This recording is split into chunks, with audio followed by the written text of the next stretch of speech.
Haji Wada. Pada akhir Februari 631 Masehi, Rasulullah SAW mengumumkan niatnya untuk melakukan ibadah haji. Allah telah menghendaki agar Rasulullah SAW dapat menyaksikan buah dakwah beliau yang tidak lepas dari berbagai macam rintangan dan halangan yang harus beliau hadapi selama lebih dari 20 tahun untuk mewujudkannya. Berbagai kabilah Arab dan para penduduknya berhimpun di Mekah, siap melaksanakan syariat Islam dan hukum-hukumnya, memberikan kesaksian untuk melaksanakan amanat, menyampaikan risalah, dan memberikan nasihat kepada umat manusia. Maka manusia datang berbondong-bondong ke Madinah karena semuanya hendak ikut beliau. Beliau berangkat bersama seluruh istrinya dan rombongan lain tiba di Mekah pada tanggal 3 Maret. Beliau mulai mengucapkan kalimat khas saat haji. Labbaik Allahumma labbaik. Aku penuhi panggilanmu ya Allah. Beliau berdiri di hadapan jamaah, menyampaikan pidato secara umum. Wahai semua manusia, dengarkanlah perkataanku. Aku tidak tahu pasti, mungkin saja aku tidak akan bisa bertemu kalian lagi setelah tahun ini dengan keadaan seperti ini. Sesungguhnya darah dan harta kalian adalah suci atas kalian, seperti kesucian hari ini, pada bulan ini dan di negeri kalian ini.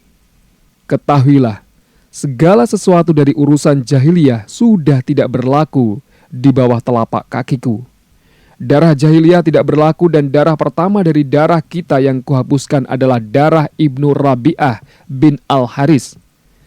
Riba jahiliyah tidak berlaku dan riba pertama yang kuhapuskan adalah riba Abbas bin Abdul Muthalib. Semua itu tidak berlaku.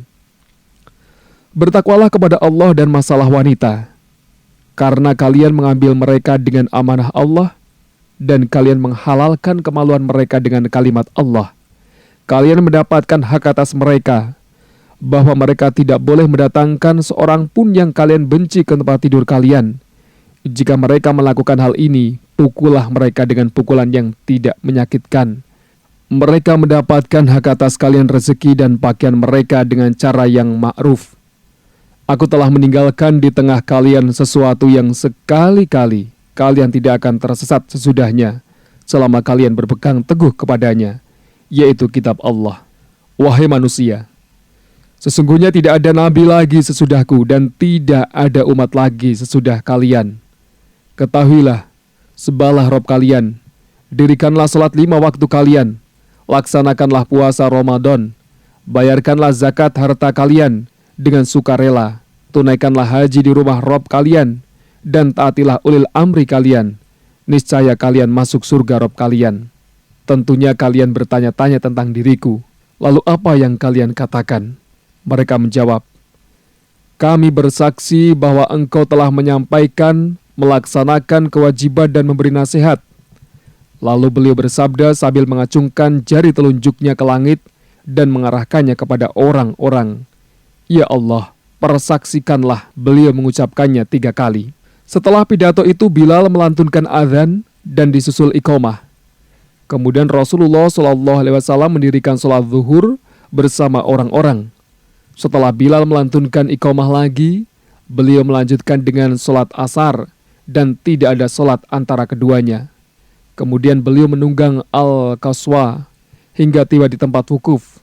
Di sana Al-Qaswa menderum hingga perutnya menempel di pasir. Beliau tetap berada di atas punggung Al-Qaswa hingga matahari terbenam. Remang, senja lambat laun mulai menghilang. Setelah itu beliau melanjutkan perjalanan ke Muzdalifah dengan memboncengkan Usamah. Beliau salat maghrib dan isya di sana dengan 1 azan dan 2 iqamah tanpa ada salat apapun antara keduanya. Kemudian beliau berbaring hingga fajar menyingsing. Setelah azan dan iqamah, beliau mendirikan salat subuh, lalu naik ke punggung Al-Qaswa dan pergi ke Al-Mash'ar Al-Haram dengan menghadap ke arah kiblat. Beliau berdoa, bertakbir, bertahlil, dan mengesahkan Allah. Dari Muzdalifah beliau bertolak ke Mina sebelum matahari terbit dengan memboncengkan Al-Fadl bin Abbas hingga tiba di Mahsyar. Kemudian melewati jalan pertengahan yang menghubungkan ke Jamrah Kubra yang ada di dekat sebuah pohon pada masa itu yang disebut Jamrah Aqobah atau Jamrah Ula. Beliau melemparnya dengan 7 batu kerikil sambil bertakbir setiap kali lemparan. Kemudian beliau beranjak ke tempat penyembelihan hewan kurban dan menyembelih 63 ekor unta dengan tangan beliau sendiri. Kemudian beliau menyerahkan kepada Ali bin Abi Thalib yang menyembelih 37 ekor unta hingga semuanya genap 100 ekor unta. Beliau memerintahkan untuk mengambil sebagian daging dari masing-masing ekor unta, lalu dimasak dan beliau memakan daging serta meminum kuahnya. Pada hari penyembelihan atau 10 Dzulhijjah, tepatnya pada waktu duha, Nabi SAW menyampaikan pidato dari atas punggung keledai yang ditirukan Ali dengan suara nyaring. Orang-orang ada yang berdiri dan ada pula yang duduk. Isi pidato kali ini banyak mengulang pidato yang beliau sampaikan sehari sebelumnya. Kemudian beliau bersabda, "Sesungguhnya darah kalian, harta-harta kalian haram atas kalian, sebagaimana haramnya hari kalian ini. Pada bulan kalian ini dan di negeri kalian ini hingga hari kalian berjumpa dengan Rabb kalian. Bukankah aku telah menyampaikannya?" Mereka menjawab, "Ya, sudah."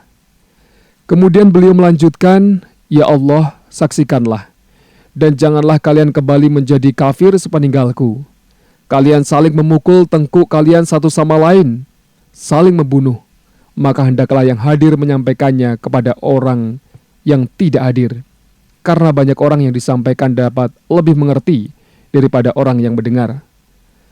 Pada tanggal 13 Dzulhijjah, Nabi SAW melakukan nafar dari Mina hingga tiba di kaki bukit perkampungan Bani Kinanah.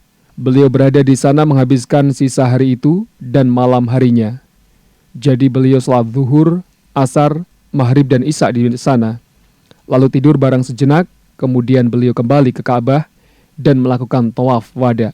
Beliau juga memerintahkan para sahabat untuk melaksanakan tawaf. Setelah seluruh manasik haji dilaksanakan, beliau memerintahkan untuk kembali ke Madinah Munawwaroh tanpa mengambil waktu untuk istirahat agar perjuangan ini terasa murni karena Allah dan di jalannya.